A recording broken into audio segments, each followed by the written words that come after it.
shirka bandhiga safarka iyo dalxiiska Soomaaliya oo geeka si toos ah isku furmi magaalada Muqdisho ee caasimadda dalka Soomaaliya iyo waliba usnagaday kiyan ku horeeyay oo dalka ka qabsooma madax shal duwan ku qayb galay furitaanka bandhiga walibana ku mid ah wasiirka warfaafinta xukuumadda federaalka ee Soomaaliya Maxamed Cabdi Xayir Maareeye wasiirka gaadiidka iyo duulista hawada Maxamed Cabdullaahi Salaad Omar gudoomiyaha gobolka Banaadir waana duq magaalada Muqdisho Umar Maxamuud Maxamed Umar Filish taliyaha ciidanka booliiska Soomaaliyeed Saraakiil Cabdi Xasan Maxamed Xijaar iyo xubno kale oo ku mid ah qaybo shal duwan ee ururada bulshada ku nool magaalada Muqdisho iyo marti sharaf kale oo ka shalkoyti gobolada dalka iyo waliba caalamka onkooreen gudoomiyaha Soomaali Travel Expo Nuur Xasan Ducaale ayaa dhaw ay ku qaybgalayaalka bandhiga soo dhaweynaya bandhig weynihii safarka ee dalxiiska Soomaaliyeed oo ah kii ugu horeeyay abid ka dhaca wadanka oo ah sanadka 2020 waxaan ku soo dhaweynaa si qalbi furan oo maxalano ka mutaleeno Somali Travel and Tourism Expo midowga wakiilada duulimaadka dalxiiska Soomaaliyeed gudoomiyaha gobolka Banaadir waana duq magaalada Muqdisho iyo waliba saasaata wasiirka ganacsiga iyo warshadaha xukuumadda federaalka ee Soomaaliya ya khudbad dheer meel ku jeediyay waliba inuu sheegana in eedanka faraxsan yihiin in magaalada Muqdisho ka qabsoomo bandhiga runtii arintan maantay halkan lagu soo bandhigay waa mid soo jiidasho gaar ah noole qalbi qaboojis wanaagsan oo ah bulshada Soomaaliyeed rajo oo ah ubadka Soomaaliyeed dhalinyarada Soomaaliyeed runtii waxay noo muujiyeen haddii la dadaalo in guulo la xaqiijin karo dalkan muddadii aan soo joognay marxalado badan oo dhibaatooyin ah ayaa la soo maray dhibaatooyinkii la soo maray sida looga soo kabtay ayay marqaati cad u tahay waxaan rabaa inaan wax yar ka sheego magaaladan Muqdisho sharikaadkan maanta soo bandhigistan sameeyay intooda badan ay ka howlgalaan runtii sharaf weyn iyo farxad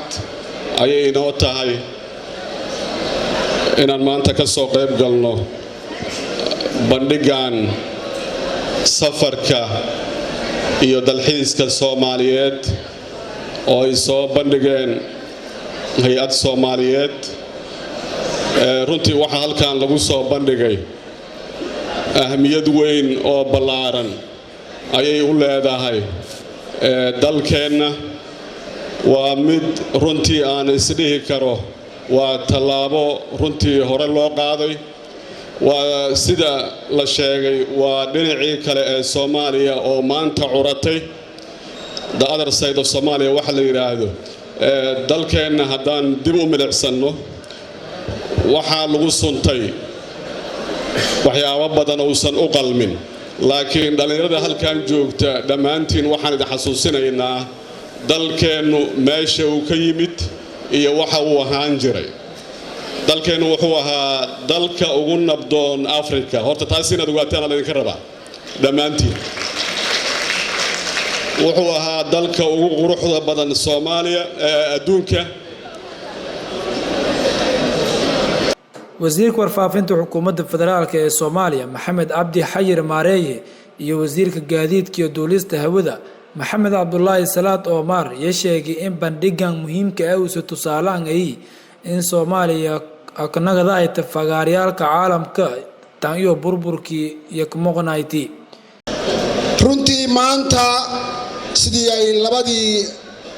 qof ee halkan iga horeeyay ay sheegeen oo runtii ku filnayd muhiimadda ay leedahay maanta munaasabadan intay dhaheen ay ku filnayd maanta waa maalin cusub oo Soomaaliya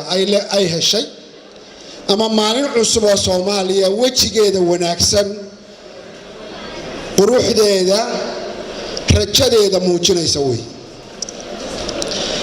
waxaan runtii aad iyo aad ugu mahad celinayaa dhalinyartii soo aliftay in munaasabadan la qabto oo nuurkii halkan ka hadlayay uu ka mid yahay. waxaan u mahadcelinayaa shirkadaha Somtex iyo Sata iyo dhammaan wasiir ku-xigeenka oo runtii liidka ahaa arrintan, wasiir ku-xigeenka wasaaradda warfaafinta iyo dhaqanka, agaasimaha guud iyo shaqaalaha wasaaradda warfaafinta iyo dhaqanka iyo dalxiiska. walaalayaal, sidaa la sheegay, arrintani laba ujeedo waaweyn bay leedahay maanta inaan qabsanno. midda koowaad waxa weeye in hay'adaha halkan ku midoobay iyo wasaaradaha ku midoobay ee dhinaca private-ka ama shirkadaha dalka Soomaaliya ee Somtex iyo Sata iyo shirkado kale oo badan oo qayb ka qaatay. Maxamuud Timcade, TV-ga Radio Koonfur Galbeed, Baydhabo.